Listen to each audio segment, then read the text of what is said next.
સુરત શહેરના પાંડેસરા જીઆઈડીસીમાં પ્લાસ્ટિકના વેપારીનું ધોળા દિવસે અપહરણ.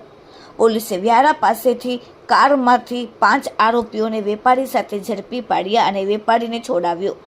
પાંડેસરા જીઆઈડીસી વિસ્તારમાં આવેલ પીટી ગેટ રોડ પર શ્રીજી મિલની સામે ખાતા નંબર 450માં પ્રશાંતભાઈ પ્રવીણભાઈ સરવૈયા પ્લાસ્ટિક દાણાનો વ્યવસાય કરે છે. આજે બપોરે 12:30 વાગ્યાના સુમારે તેઓ પોતાની ઓફિસ પર હાજર હતા ત્યારે સફેદ રંગની મહિન્દ્રા ગાડીમાં 5 શખ્સો ઘસી આવ્યા. આ શખ્સોએ પ્રશાંતભાઈને જાનથી મારી નાખવાની ધમકી આપી અને બળજબરીપૂર્વક ગાડીમાં બેસાડી અપહરણ કરીને નાસી છૂટ્યા હતા.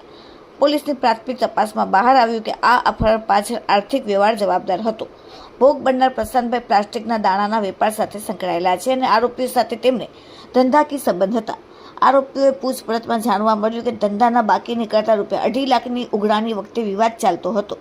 આ નાણાં કઢાવવા માટે જ આરોપીઓએ વેપારીનું અપહરણ કરવાનો પ્લાન ઘડ્યો. ઘટનાની જાણ થતાં જ પાંડેસરા પોલીસ એક્શનમાં આવી અને ટેકનિકલ સર્વેલન્સ અને હ્યુમન ઇન્ટેલિજન્સની મદદથી જાણવા મળ્યું કે અપહરણકારો સફેદ ગાડી લઈને વ્યારા તરફ ભાગ્યા છે.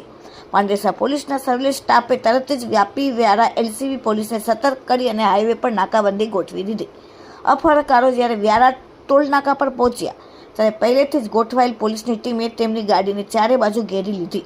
પોલીસે સફળતાપૂર્વક ગાડી રોકીને તેમાંથી પ્લાસ્ટિકના દાણાના વેપારીના પ્રશાંતભાઈને છોડાવ્યા. પોલીસે સ્થળ પરથી 5 આરોપીને ઝડપી પાડીને ગુનામાં વપરાયેલ મહિન્દ્રા ગાડીને કબજે કરી.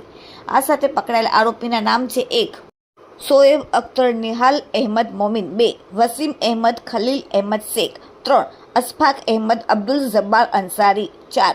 મોહમ્મદ ઇબ્રાહિમ જાન મોહમ્મદ અંસારી, 5. અબ્દુલ મુખ્તલિફ મુસ્તાક અહમદ અંસારીની ધરપકડ કરવામાં આવી છે.